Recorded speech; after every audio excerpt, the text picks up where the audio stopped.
This is the Following the Joy podcast, a place to hear people's stories about following their dreams, taking courageous action, being authentically themselves, and the lessons and adventures on the way. I'm your host, Debbie Westwell, and this is Following the Joy. In this episode, I am interviewing Kute Blackson. So I'm going to read his bio in a second because he's just extraordinary. He's had an extraordinary upbringing. He's just such an inspirational teacher and speaker.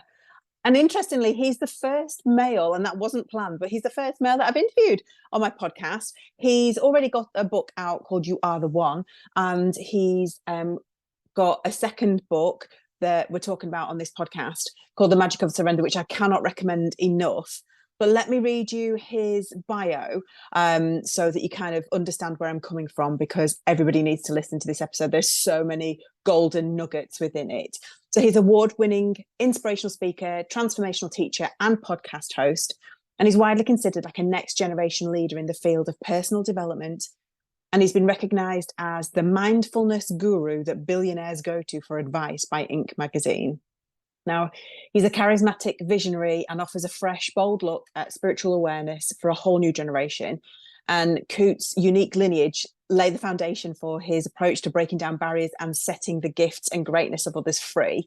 So he was born in Ghana, West Africa, and his dad's Ghanaian, but his mother is Japanese.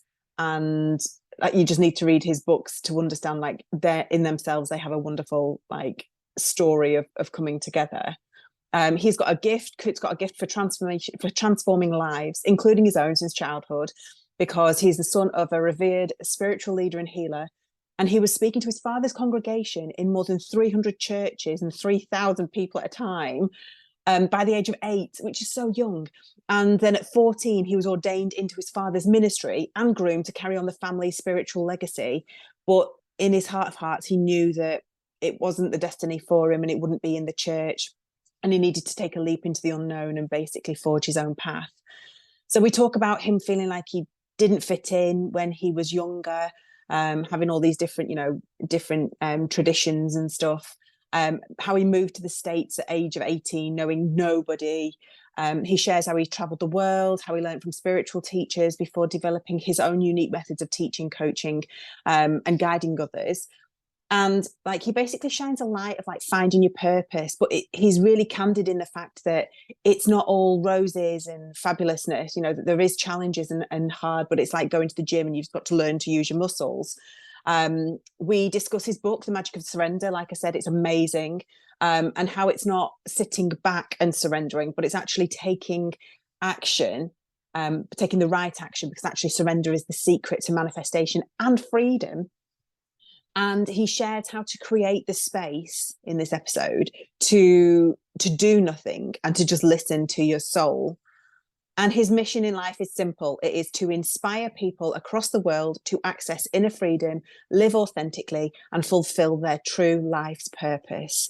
So if any of that resonates with you, keep on listening. I'd love to hear what you think about this episode, because there's so mame good pieces of information in here, but it also might make you start to think about things a little bit differently. So keep listening, and I hope you enjoy it. Hey, Kute, welcome to Following the Joy podcast. I'm so excited to have you here and speaking to myself and sharing your knowledge and wisdom with my listeners today. So welcome. Thanks for having me. Oh, I'm super excited. Listen, as with all of my other guests, what I do is I normally just jump straight in and say, hey, just tell us a little bit about yourself, because you've got such an interesting kind of background history, but actually it's what you're doing now that makes a huge amount of sense. But maybe let's go back a little bit and just give me a brief introduction, and then we'll go for it. Yeah, what can I say? I was born in Ghana, West Africa. My father's from Ghana. My mother's Japanese. I grew up in London till I was 18, South London, Peckham, Brixton, Dulwich.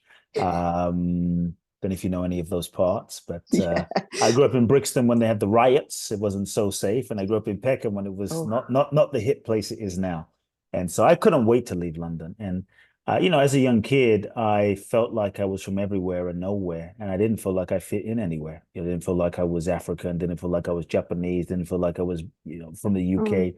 And so I think that drove me as a young boy to try to find my identity. And that in a way that I wasn't conscious of, it drove me on the spiritual path to try to find myself, because I started asking myself the question, like, who am I? Like, really, who am I? If I'm not this and if I'm not that, where do I belong?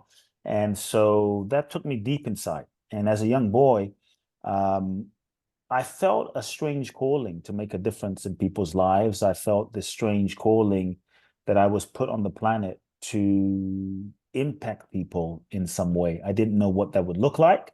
I just felt it. And I started seeking from a very young age. Some would say that my childhood was a bit unusual in that, and I didn't think my childhood was that unusual. I just thought it was like everybody's. But my first memories as a young boy, I remember seeing a crippled woman crawling on the floor. She picks up the sand that this man walks on and wipes it on her face and stands up. Week after week, I grew up seeing blind people see and deaf people hear, and people stand up out of wheelchairs. The same man whose sand she picked up will look at a woman in a wheelchair and say, "Why are you in this wheelchair? Stand up." Or he'd look at someone with crutches and they hadn't walked in 10 years and he would say, "Throw your crutches away." So this man was my father. He built 300 churches in Ghana, West Africa, hundreds of thousands of followers, had a huge church in London, in Wandsworth, London, at his height in the 80s, probably 5,000 people every Sunday. He was a very spiritual man, a very mystical man, a unique character. Many called him the miracle man of Africa. So I grew up in this spiritual tradition. Age 8, I started speaking in my father's churches. Age 14, I was ordained as a minister, and I was given the mandate to take over my father's organization, and everyone was happy but me, because basically my entire life was pretty much set out for me. You could say I felt no joy because my life was scripted as a young boy. And I knew that this was not my path. I knew that this was not my soul's destiny. And I loved my father. And so I think like many of us, I was too afraid to speak my truth. My fear was if I spoke my truth, then I would be alone. If I spoke my truth, I would be an outcast. If I spoke my truth, I would lose my father's love. And so for about 4 years, I went along with the program and tried to fit myself into the box of becoming who I thought I needed to be in order to get love and Yeah. validation and approval, and became miserable in the process. And it was interesting when I was 18, and as a young boy, I also became very obsessed with personal growth. I would sneak into my father's office, and I would steal all of his self-help books. He had a bunch of spiritual, personal Wow. growth, self-help books on his bookshelf, like thousands of them. I grew up reading everyone from the British authors, people like Stuart Wilde, to Gurdjieff, to Osho, to Maharishi Mahesh Yogi, Eastern mystics, to Wayne Dyer, Louise Hay, Deepak Chopra, Marianne Williamson. And in the 80s in London wasn't the most popular thing to be a kid No. reading this stuff. There were no spiritual bookstores. The only bookstore that was there was Double H Smith's, and they didn't have a huge selection of self-help books. So you can imagine. So I started to devour these books, and it became my obsession. And when I was 18, I could no longer hold my truth back, and I felt my soul calling me in a different direction. And I think that when your soul guides you, it doesn't always make sense to your mind. When your soul guides you, it's not always logical. When your soul guides you, it's not always convenient. But I really believe that when you follow your soul, and when you listen to your soul, and when you acknowledge your soul, you will always be guided in the right place, in the right direction, the right time, with the right people doing the right thing. And I listened to my soul, and I knew what I had to do, which was leave everything behind, renounce everything, and go to America. And the reason I wanted to go to America as a young boy was because all of the self-help authors that I read, they lived in LA, San Yeah. Francisco, San Diego. And Living the so I American thought, this dream. was where it is. And so Yeah. I renounced everything, had the conversation with my father, which was incredibly scary. Mm. We didn't speak for 2 years, which was devastating, but I knew what I had to do. And that's what brought me to America. Long story short, I won a green card in the green card lottery. And that's what enabled me to come to the US, 18 years old, 2 suitcases, $800 in my pocket, just following a dream. And I Wow. came and I found many of the teachers, many of the mentors, many of the authors, studied with some of them, learned from some of them. Few years later, traveled the world and ended up going to Thailand and studied with some monks, went to Israel, met with some rabbis, ended up walking the Camino in northern Spain. And then from there, Yeah, I ended amazing. up in India. And that's what really, I would say, spiritually transformed my life. And then I came back to America again and 21, 2 years ago, began coaching people. And this is Amazing. before coaching was very popular. And one person came, another person came, and slowly began to, let's say, create my own way of my own methodology of coaching people, and people's lives started to transform, and people came from all over, Mm, and it just started growing from one-on-one to small groups to large groups to larger groups to larger groups, and it just yeah. kept evolving and expanding. Wow. I mean, gosh, so much there. It's kind of, it's almost like it is like you can see how your life has unfolded, and it's just been like divine intervention, like you've got the green card and stuff. But Yes. obviously, Yes. like as an 8-year-old, gosh, that's very mature to be able to be Uh-huh. speaking in front of, thousands of people or hundreds of people, and to be able to be pulled up in like your dad pulling you up and getting you to speak in front of people and stuff. And Yeah. like that's a even at 18 deciding to leave and eschew it all and kind of renounce everything and have that conversation with your dad. it's Mm. it's you're still like young, aren't you? I mean, obviously at Yep. 18, Yeah. when we were all 18, we all thought we knew exactly where we were going and Yeah. our plans in life. And then as we get older, we realize that actually we didn't know, and we thought at like 30 that we knew, and then we don't know. And now the best thing about aging is you know that you just don't know what the Yeah. plan is for you. But so, oh gosh, I don't even know where to start with questions. I've got so many, and we'll get onto your book because Yeah. I No problem. flipping No. love it. I've got notes all in the Nice. sections of Nice. it and everything. So first of all, you kind of you've come from this. I want to kind of people will relate to you, even though you've got such a unique background. Having a miracle man as a father. I Mhm. love the bit that's in your book that explains like the story between your mum and your dad alone Yeah. is Yeah. book Yeah. worthy. They didn't Yeah. speak the same language. Your mum's Yeah. Japanese, your dad's Ghanaian. Is that how I pronounce it? Yes. They communicated through dictionaries. You are the product of that amazing Yeah. Crazy. relationship. So Crazy. I guess like kind of, and everybody has their own journey growing up, and they think that that is normal. So everybody's uniqueness, they just assume Mhm. that everybody else is going through it because we don't have that brain Mm. capacity when we're younger to kind of understand that actually everybody's experiences are very different. You just assume that what your parents tell you is the Mhm. truth. Mhm. And I think you're very relatable in the fact that how many people out there have had their parents tell them, this is the direction that I want you to go in. Yes. Like this Yes. is the job Yes. that you're going to be doing when you're older. You're going to follow in my footsteps, or you're going to be a doctor, Mhm. or you're going to be, a pharmacist, or, whatever it is. And there's pressures put on you. So obviously you said you didn't speak to your dad for a couple of years. So how was it those first few years in the States? Because obviously you kind of separated yourself from a life that you knew and was Yeah, safe and comfortable. look, it was difficult.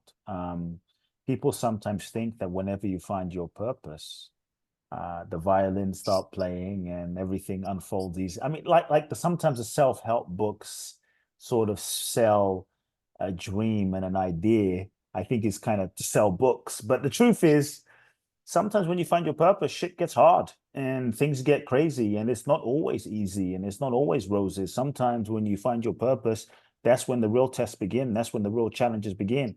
I call them soul tests that you have to go through in order to grow, because those tests are the sort of spiritual gymnasium that force you to develop the mental, emotional, physical inner strength to become the person that's capable of fulfilling the dream and the vision.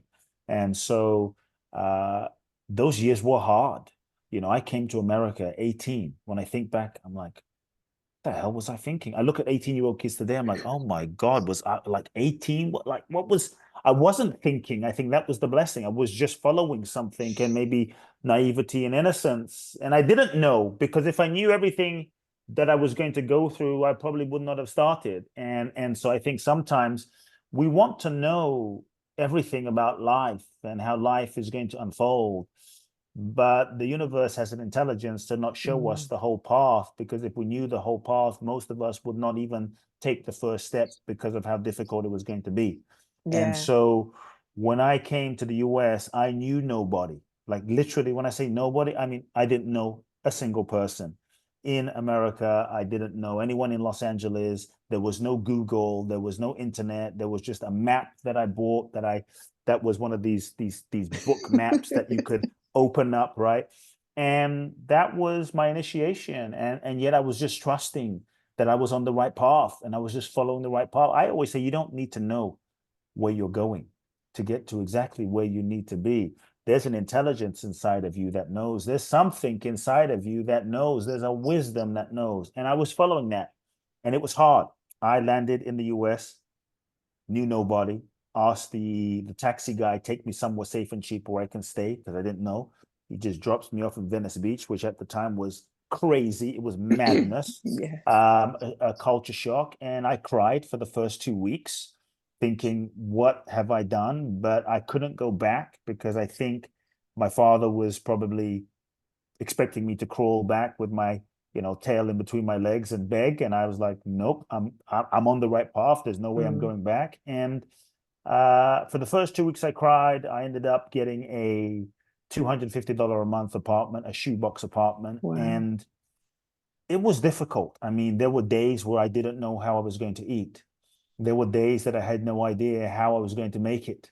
There were days where spending $1 on Chinese fried rice was a major life decision. Wow. And it was, I remember not having a bed. When I got my apartment, I didn't have a bed and I would sleep on the floor. And I went outside one day and there was a bed that someone threw out onto the street. And I dragged this bed in, so happy that I had my own bed. And not thinking what probably not the most hygienic thing, but I had a mattress and I had a bed. And the truth is, as difficult as it was, I was happy. And I think the reason I Mm. was happy is because I felt like I was free. I wasn't a slave to having to follow. Because when you're depending on people, like your father, as an example, or Yeah. your mom, or your family, then you're a slave to them. You kind of have to do what they want you to do in order for them to support you, in order for them to give you money, in order for them to pay. And so because I just followed my own soul, I wasn't depending on my father. I was free. And as difficult as it was, I knew that I had myself. I had my truth. I had my integrity. And I think there was a part of me that was like, I would rather die and fail knowing that I really tried rather than live knowing that I was basically living someone else's life. And so I don't think you can be truly fulfilled and happy being someone that you're not. I don't think you can be truly fulfilled and happy living someone else's life. And so there was a peace in my heart knowing, as difficult as it is, I'm living my truth. I'm living what I'm meant to live. And I think that was the freedom and that was the adventure and that was the joy for me. It was an absolute joy filled with challenges and difficulties. Mm. And I didn't know. I mean, there were, I think I write about this in my book. There were times when I would sneak into I lived in just on the edge of downtown Koreatown, and I would sneak into a supermarket and steal food. Oh, Like I wouldn't call yeah. it steal food. I would like put some bread in the trolley and sort of eat along the way and change my mind. But I was literally just starving. And so, these were some of the challenges I went through. And I think to me, when you have a purpose and a dream and a vision that is big, often you will have to go through challenges that are Mm. equal and proportionate because those challenges prepare you. There's no there's no muscle that you build in the gym without resistance. And the bigger the muscle, the more resistance you need. And so it was very difficult in the beginning. And there were many moments, the honest truth is there were many moments that I wanted to give up. There were many moments I wanted to turn back. There were many moments, especially those first few years, where I literally was ready to pack it in. Mm. And I just kept putting one step in front of the next and another day and another day. And there were moments where it's like, I don't know if another day. And so I would say if there's anyone listening, you feel like giving up, there were some moments where I felt like all hope was lost, and it's like I was just walking in darkness, right? I couldn't see the light, Yeah. couldn't see the future. And if you're in that moment listening where you feel like all is dark and you can't see the future, I want you to know that there is a power in the darkness. The darkness has not been sent to break you. You see, when things are dark and you can't see the future and you can't see the light, the darkness is a gift that you may not be able to fully see right now, but the darkness is what forces you to go inside. It forces you to go inside, and because there's nowhere else to look and distract yourself, it forces you to go inside to connect with the light that is your own being, the light that is your own soul. So the darkness actually forces you to find the light that is within you, because that's the light that you have to connect to light up your path. And so that was my journey. Those first few years were difficult, but I'm very glad I didn't give up. Yeah, definitely. Well, it taught you resilience, didn't it? Yeah. And like, it's, again, just for somebody so young to have such a conviction, like, I mean, maybe some of it was stubbornness, like I am not going back home type of Yeah. thing. But But I felt think, like I didn't have a choice, you know? I yeah, felt like I didn't you've like, always got a choice. You yeah, chose to not take the easy path, though. yes, I chose, no, it's interesting. The deeper I go, the more I surrender, the less choice I feel I have, the freer I feel. And that's the Interesting. paradox. Not like a choice, like, yeah, I could go and be a car salesman today, right? I could go and sell insurance. I guess I have a choice. I could go and eat 17 donuts. I could, Yeah. but I think that when you go deeper in your spiritual path and evolution, certain things, and I think this goes for everyone, there's certain things that you used to do that maybe felt good. Maybe you used to smoke marijuana, maybe you used to drink alcohol. But there's a certain path when you evolve that are no longer, certain things that are no longer in alignment with your vibration, certain Yeah. things that are no longer serving your soul evolution. And you could do them, but it's no longer a vibrational match. And so it kind of like, it's no longer an option. It's no longer a Yeah. choice to do them. And that's a deeper surrender to say, you know what? It's no longer a choice for me to hang out with that group of people. It's no Yeah. longer an option for me to like go get drunk on the weekends and feel like shit, bring my vibration down and disconnect from my soul and heart. It's no longer a choice.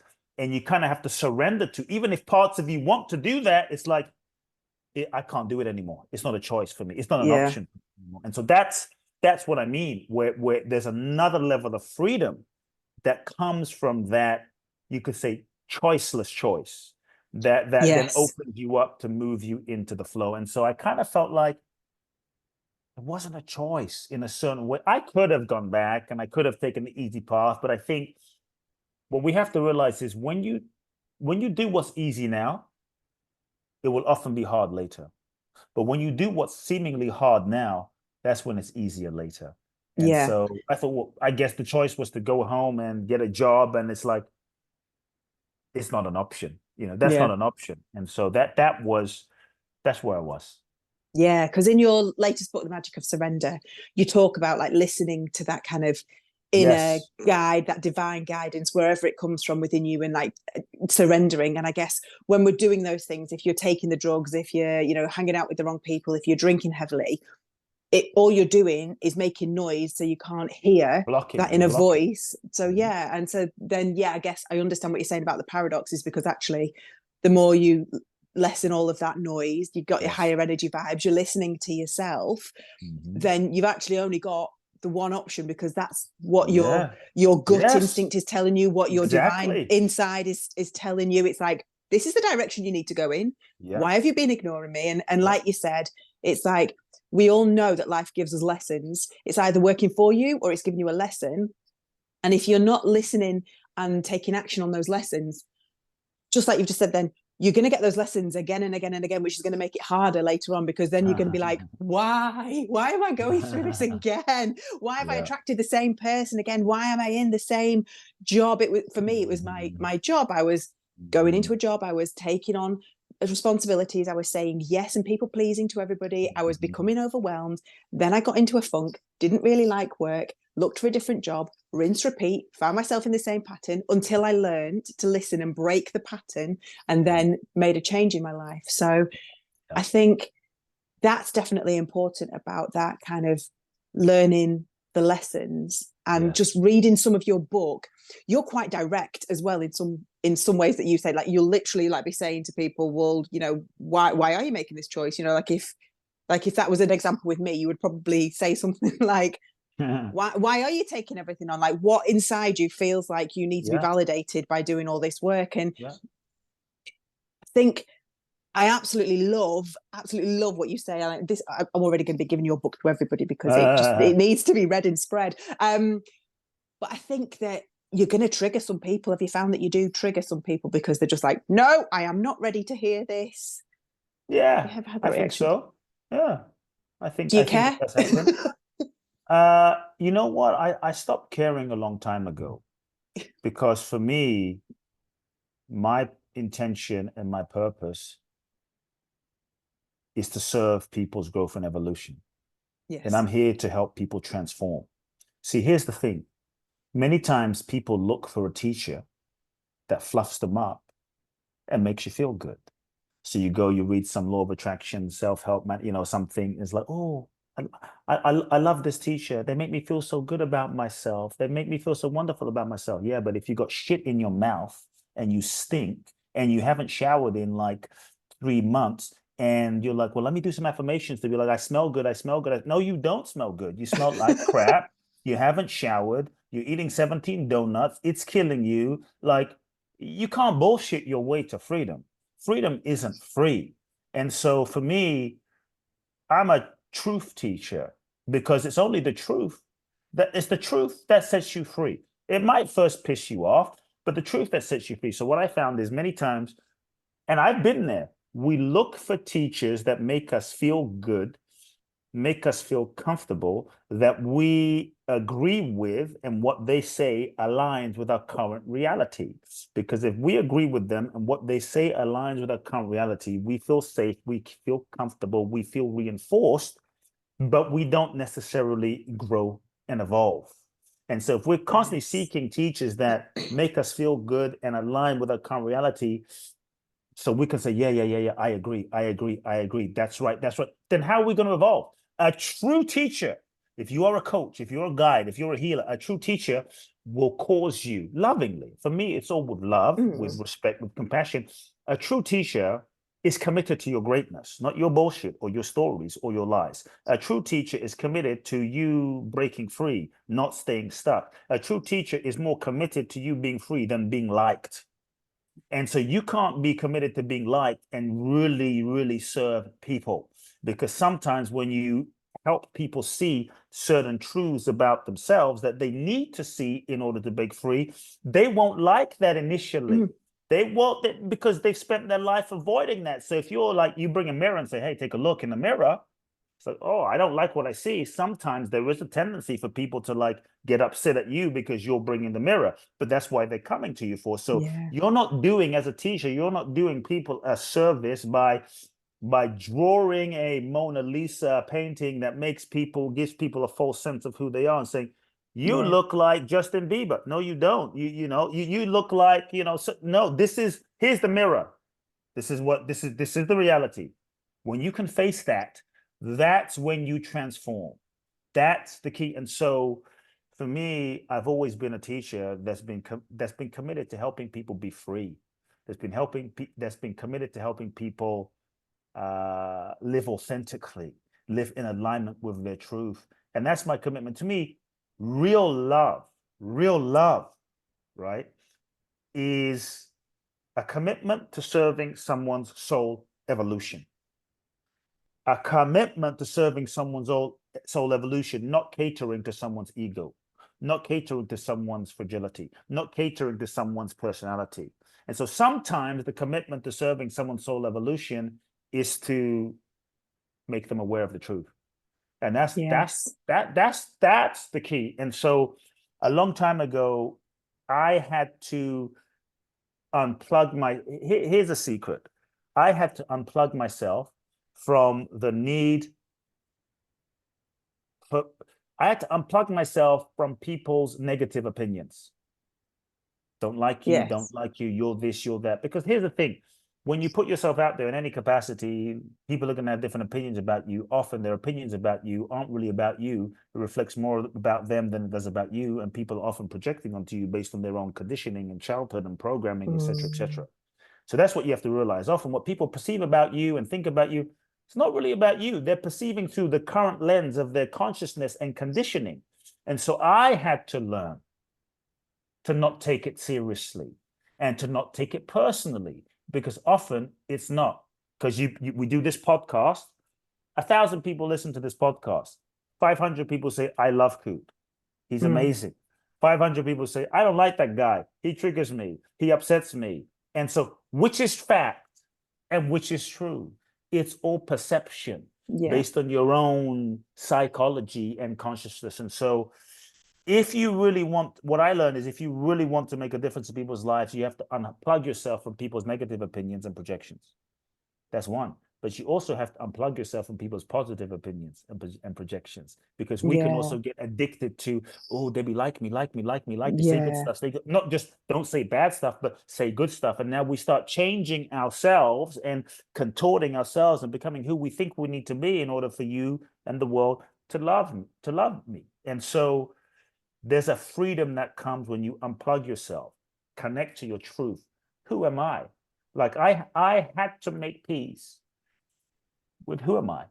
It's not an easy thing. Like, who am I and what's my truth? And so sometimes when people say, oh, you're this, I'm like, no, I know who I am. You're not this. I know who I am. And there's a tremendous freedom because it starts freeing you up to speak the truth and really serve people. And what I have found in 22 years of working with people one-on-one, in small groups and large groups, is many times, do I trigger people? Many times people, I would say, I don't trigger people. People may get triggered. People might get triggered because they don't want to see something, because they're afraid of seeing something. They don't want to face something. They might get triggered. I don't have the power to trigger you. No one does. You might get triggered. So I don't take that on like, oh, I triggered someone. And what I have found is when people are sometimes triggered, when faced with the truth that may be presented in my book, in my work, in my seminars, in my events, in my retreats, sometimes people get upset and sometimes people get mad. And sometimes it will happen. If you're up to anything in life, it will happen. But if you stay with the truth without attachment, right? Without agenda, like no agenda that you get it or not, but this is what I see. There is shit in your teeth. I'm not going to tell you there's not. There is something in your teeth. If you can stay committed to serving their souls, not their personalities, then what I have found is eventually when people own the truth, they're like, wow, there is something in my teeth. And he was telling me all the time, a lot, way back, and he didn't give up. Even when I had my tantrum and went mad, it's like eventually what starts happening is people respect you more. They respect that you didn't sell out for their validation. They respect that you didn't sell out to be liked. They will respect you more as a leader, a teacher, coach, or guide, and they will trust you more because they will know that you're not the kind of teacher or guide or healer or coach that's going to just tell them what they want to hear. You're going to speak the truth. And in the long run, they will trust you more. And so over 22 years, what I have done is cultivated a relationship with my clients in small groups and in large groups where I would say they don't always like what I have to say, but they trust me and they respect me. And to me, that is what I value more than anything.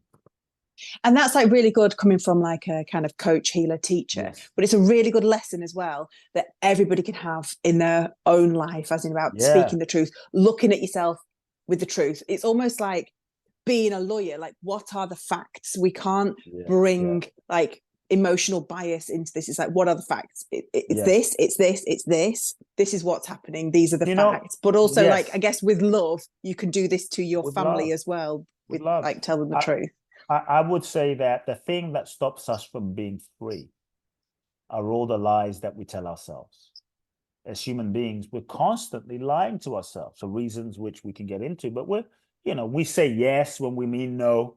You want to do this? Yes. Okay. You want to go camping? Oh, okay. I freaking hate camping. But we go on a date. I think it was this comedian that was doing this skit. It's like you go on a date, you meet someone, you get all dressed up, and you put on the smile, and they're like, "Well, what do you love?" I love camping. I love camping. Oh my God, you're my soulmate. We both love camping. You get into a relationship, you get married, then your husband says, "Honey, Let's let's go go camping. camping." You're like, "I hate camping." But you said you love camping. It's why I married you, you know? And so in so many ways, we've learned through conditioning to become who we think we need to be in order to get love validation from mom and Yeah. dad, from society, from religion, from school, from our teachers, from granddad. And so we now contort ourselves into a shape to become the version of ourselves that we think we need to be for daddy and mommy to love me. I'll be nice. I'll be sweet. I'll say yes. I'll do what you want. I'll take care of everyone. I'll be the responsible one. I'll be like, who do you want me to be loved? And we put on this role, mask, and persona. We end up thinking that the role, mask, and persona is who we are. The role, mask, and persona is not who we are. It's just what we've been conditioned to be. The challenge is we're so identified with that role, mask, and persona that we don't know that it's not who we are. We actually believe that's who we are, and we're living that. So we end up now creating and living a lie, not intentionally lying. We're just so conditioned that we don't know that the lie is a lie. And we've also learned as children, because of pain, trauma, parents, abandonment, abuse, different things that we all experience as children, to shut down parts of our feeling capacity. Dad was beating mom. Mom was beating dad. Dad's an alcoholic. Mom is crazy. This is going on. Mom left. And so we learn to shut down our feeling sensitivity in order to function and survive. Like, I'm fine. I don't care. I don't need anyone. And so before you know it, layers and layers and layers and layers and layers of unprocessed, unfelt feeling and emotion build up, covering up our authentic truth. And so now we end up kind of going through life with walls around our true heart and feeling capacity, not connected to our truth, but we've become so disconnected from the truth because of layers of conditioning that we don't know that what we're feeling is actually not the truth of what we're feeling. The truth of what we're feeling is we don't even know that we're sad. We don't even know that we're hurt. We don't, because we've learned to shut it down. We don't even know that we're grieving. We don't even know that we're resentful because we're like, I don't care. I didn't need anyone. Mom wasn't there. So I didn't need anyone. Fuck the world. I don't need anybody. It's like, I'm fine by myself, right? And so we don't even know that we're not living our truth anymore. And so I think one of the places we have to start to surrender and be free is we have to start with looking at what lies am I telling myself? Like just we have to be aware that we're conditioned. And then we have to look at what lies am I telling myself? Step one, what lies? And start being honest about it. Wow. Okay, we stay in relationships that we know we're not happy. We know deep down if we're honest, but we're afraid to tell the truth because we're afraid of the consequence. We work jobs that we hate, but we're afraid to tell the truth because, oh shoot, that might mean I have to leave. We betray ourselves, and so I think we have to just start with the truth. What lies am I telling myself? And have the courage to own it. There is no transformation or surrender without truth, and that might start with, I'm not in love anymore. Oh, it's a bit scary because what does that mean? So take the pressure off of yourself. This is what I tell people: take the pressure off of yourself of having to take action. I'm not in love anymore. Feel that. It's scary. You don't have to divorce. You don't have to break up, but just feel the truth of that, because that will begin a process. You might just start with, I have an alcohol addiction. Ooh, doesn't feel great to acknowledge, but if it's the truth, you can't change something and shift a pattern of addiction unless you acknowledge that it's there, right? I hate my job. You don't have to leave. You don't have to put in your resignation, but just start with the truth. The truth begins a process inside. And so what lies am I telling myself? What do I pretend to not know? And what is it costing me? What are the lies I'm telling myself? What is it costing me? Yes, that's the big one. Yes, if we can just start by acknowledging the truth, this is the beginning of transformation. Yeah, and I think it's basically like a giant game of pass the parcel as a child, isn't it? Telling the truth is like unwrapping those pass the parcel layers. So for those who didn't play it, who are listening, there's a present in the middle, and then there's lots of wrappings, and there's normally sweets and stuff in the outside. There's a treat. It gets passed around children. When the music stops, the child there gets to unwrap a layer. But this for me is like a childhood version of Pass the Parcel in an adult life wrapped in onion layers. And just every time you ask yourself, what lies am I telling myself? You're unwrapping another layer. So I'm going to encourage everybody now listening, either pause this or do this at the end once we've finished this interview. Go away now, just take 10 minutes and think, what one lie, start with one, are you telling yourself right now? And like Kute says, what has it cost you so far in your life? And if you continue to tell yourself that lie, what is it going to continue to cost you moving forward? Because I think actually this is like your whole thing, isn't it? It's like, it's really freaking scary to start owning the truth, because our ego and our conscious brain keeps us safe by keeping us in what we know. So why would I want to own the truth when I don't know what's over there and I don't know what it's going to lead to? But that's the whole like emphasis on your book about the magic of surrender. It's like, surrender to it, because actually there's better things out there for you. Exactly.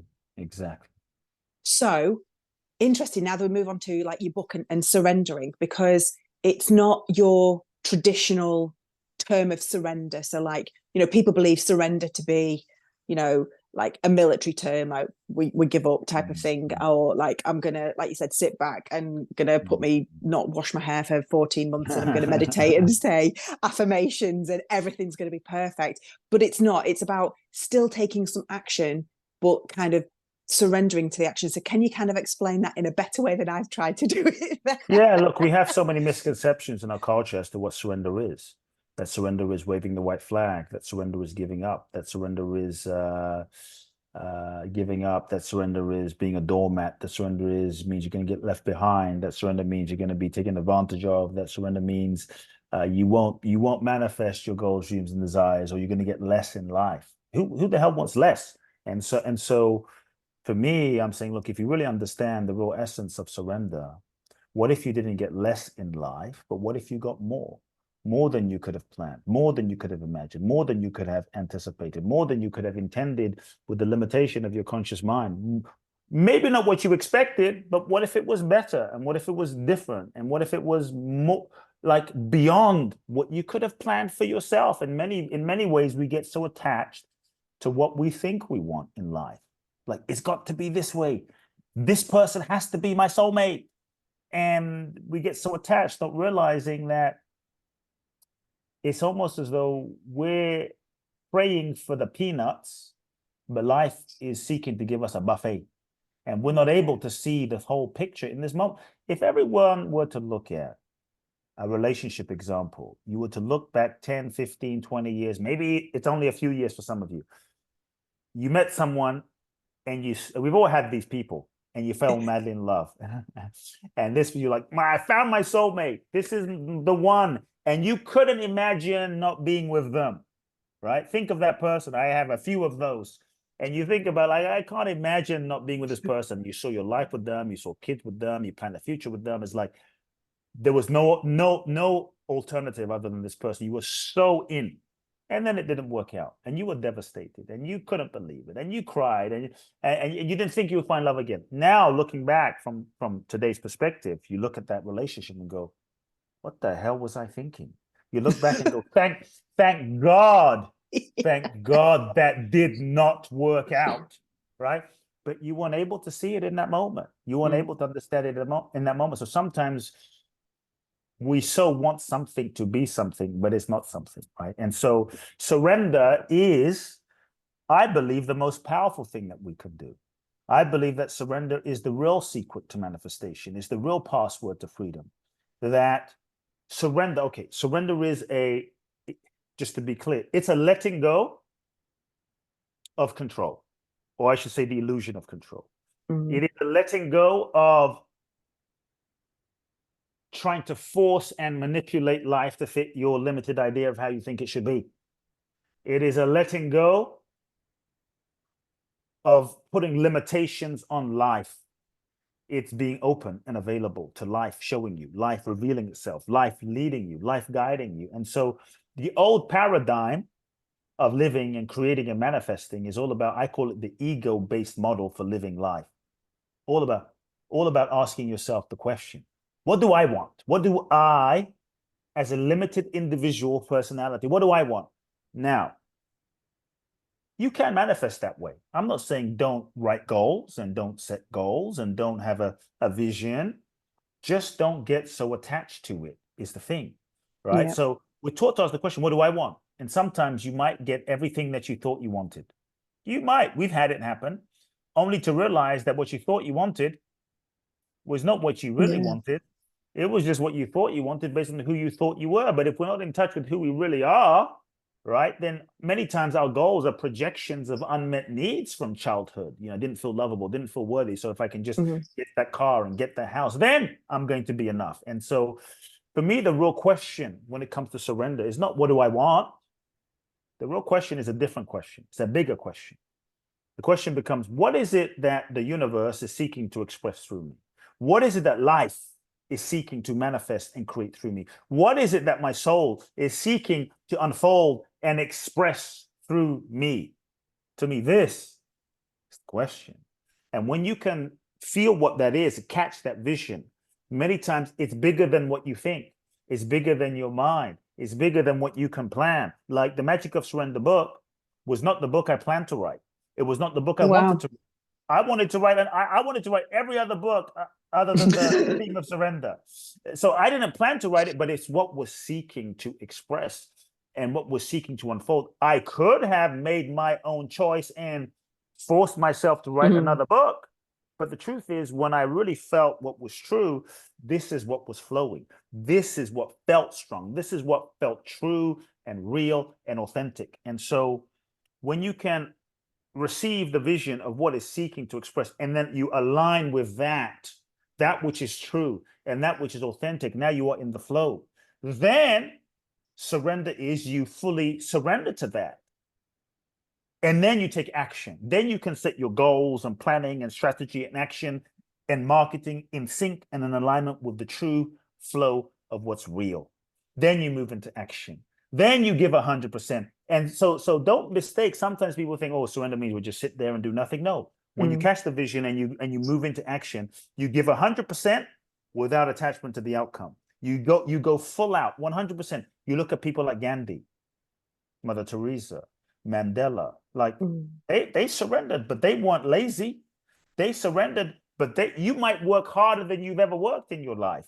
You might be working nonstop around the clock in following the vision that is calling you, but you're working in sync and in alignment with the flow without being attached to the outcome. And so when I look at the truly great ones, a Jesus, a Buddha, a Gandhi, a Mother Teresa, a Mandela, a Martin Luther King, a Bruce Lee, a Muhammad Ali, at some point, they all surrendered themselves to life. They all surrendered themselves to the flow, to that purpose, to that vision. They said, okay, like, use me, life, I'm ready. Like, I surrender. And in many ways, many of us were too busy resisting and negotiating our destiny. Yeah. Well, I'll do this, but when this happens and maybe, and we got the vision, we got the download, we feel this impulse, we're like, well, I'm not sure. We're negotiating. Surrender is when you stop negotiating, you simply say, yes, I feel it, I'm ready. I may not know how the hell it's going to happen, but I'm available. That openness is part of what surrender is. Then you go into action. So the great ones that truly surrendered, in that surrender, they opened themselves. And in that surrender, they transcended their human limitations, their human personal power limitations. And I think they tapped into another dimension of life. And when they tapped into that other dimension of life, life was able to use them. Life was able to Mm. move through them in ways that they could not have even imagined for themselves. I'm going to read out of your book right now Sure. because I love everything that you've just said. And then I'm going to ask you a question as well. So, like, literally in your book, I've got so many little stickers on the side, Love it. but Love this it. one like really called to me. And this is exactly what you were just saying. You've literally Sure. written, so stop resisting your calling, stop refusing your greatness, stop dimming your light, stop hiding your gifts, stop fighting your purpose, stop arguing for your smallness, stop crawling in the mud. It's time to say yes to the real reason you were born. this is when you access the magic, and then life will give you the wings to fly. And I flipping love that. But I've got a question for you to help everybody who's listening. So it's quite a strong, in-depth topic. You are super passionate about it, and we've already said, go away and think about the things that the lies that we are telling ourselves. But you're talking about getting these downloads and these visions. So how can people kind of tune in and listen? What would you say is an easy way for them to do it? Is it silence? Is it I'll give you an easy gut? way. I would say first easy way is, I think so many of us run around and we're so busy running around and we all have busy lives, that we don't sit and we don't listen. We want to receive and hear the information of our soul in the universe, but we don't cultivate the time and the space to listen. Well, how are we going to listen if we don't sit still and actually listen? And so I think what's important is, on a daily basis, number one, create the space in your life to do nothing so you can hear the whispering of your soul. Because many times your soul is often speaking to you. But sometimes we don't. Sometimes we unconsciously, intentionally busy ourselves so that we don't have to listen. Because we know and we're afraid that, oh shit, if I actually be still and listen, I'm going to hear the truth, and I don't want to hear the truth. So let me keep myself busy, right? It's a sneaky tactic that the ego plays. So if I keep myself busy, I don't have to hear what I kind of feel is buzzing inside. So create daily space and the time. And that might look like 10 minutes a day where you do nothing and just sit still and just tune in. That's number one. Mm-hmm. Number two, pay attention to the signs and the clues of life. Sometimes life, the universe, speaks to you in the clues of life. Follow the clues. Sometimes those clues might be a friend calling you up and say, hey, check this out. Sometimes it might be a billboard that you see or a song that you hear on the radio. Everything is connected. Number three, I would say tune into the sensations of your body.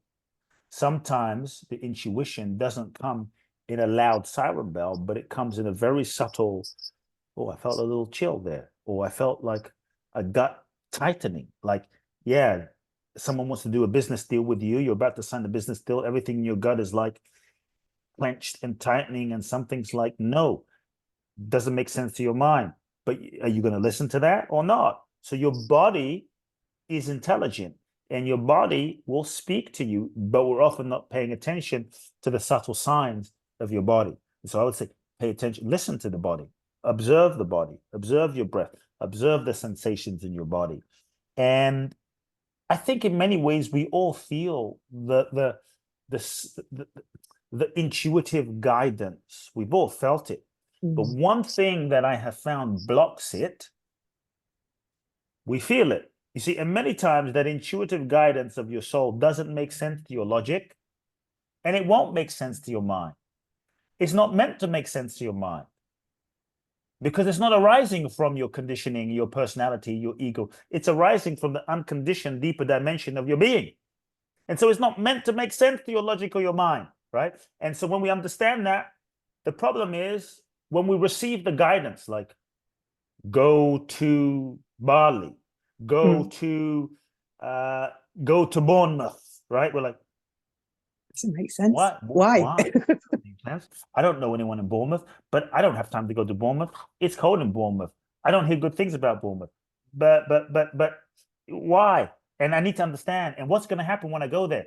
And all of a sudden, we receive like, go to Bournemouth, go to Bali, this sensation, and we block it because we get into our mind, and the mind, or I should say the ego, starts to analyze this intuitive energetic guidance and tries to logicalize and make sense of everything. And we go into our mind, and that starts disconnecting us from the flow because the ego needs to try to understand everything because it mistakenly thinks that if I can understand everything, then I can be in control and I won't get hurt because I won't be in the unknown. And the ego is afraid of going into the unknown. And so the job of the ego is to protect you from getting hurt. And the job of the ego is to reinforce its existence. So it kicks in to try to, if I can understand it, I can be in control. I won't get hurt. I won't be in the unknown. Rather, so what I'm saying, so what to do? When you feel the guidance that doesn't make sense to your mind, Great. Pay attention. Take a step in that direction. Just take a step. Okay, pick up the phone and call Debbie.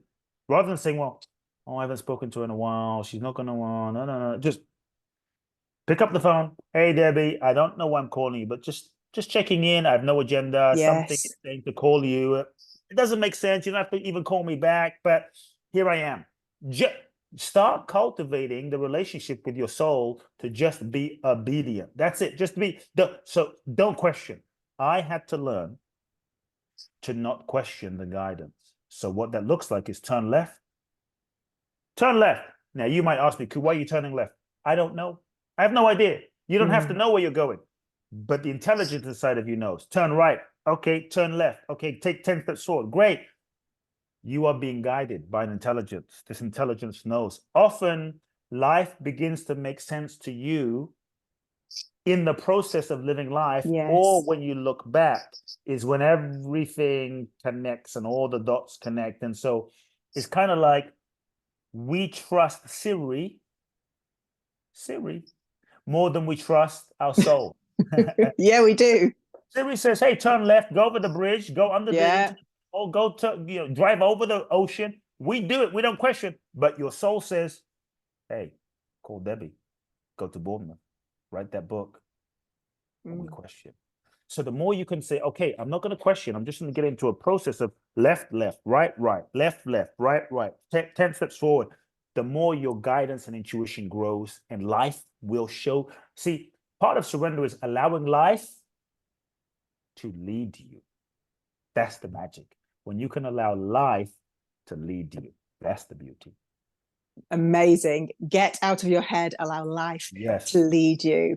Yes. You are absolutely awesome. And I've got to say, I've read a lot of books, and some of them are on topics similar to this, are very, very hard to digest.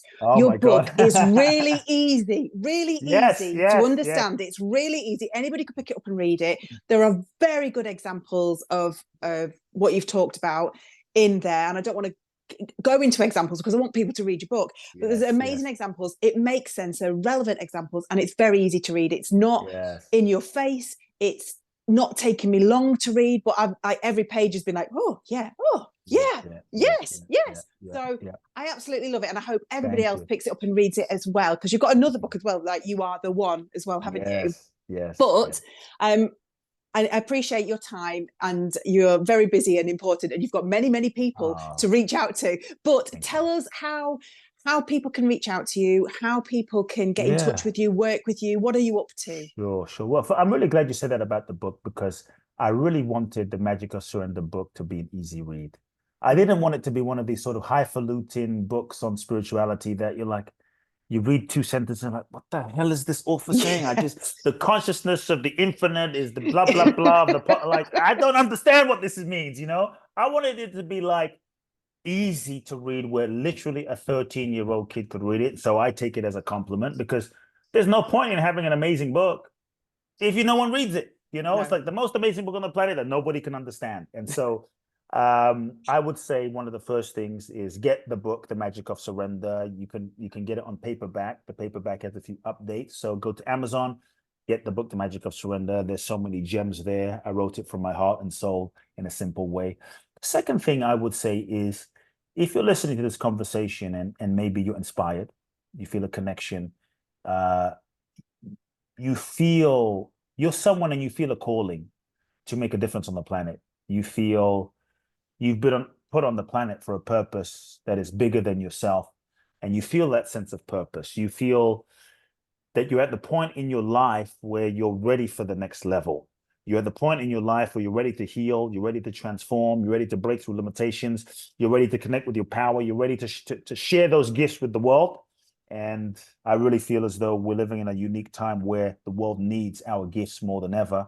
If you're someone who you're feeling that, like, the time is now for me to give my gifts, for the last 13 years, twice a year, I've done a very, very special event. It's for leaders, visionaries, those that want to make a difference on the planet. That's part of my mission and vision. It's called Boundless Bliss, the Bali Breakthrough Experience. It's a 12-day experiential seminar training without walls, where I use Bali as the backdrop. Wow. It is, I think, the most rigorous, intensive retreat on the planet. At least that's what my clients tell me. And it's truly life-changing, where I take you through a process of healing and transforming, and we compress decades into days. And so funnily enough, 2023, last year, was going to be the final year that I do these events. But after sitting with my own guidance and meditation and following the signs of the universe, I've been guided to offer it one more year. And so 2024, if you're listening, this July the 20th to the 31st, we're doing the next Boundless Bliss Bali journey. You can find out more information. Go to www.boundlessblissbali.com. That's boundlessblissbali.com. Watch the video, read the website. You can apply for an interview, and we'll take it from there. Also, people can find out more about my work. You can go to my website, kuteblackson.com. That's just my name. And then also Instagram, say hi, follow me there, Kute Blackson. Fabulous. I will put all of that information into the show notes anyway.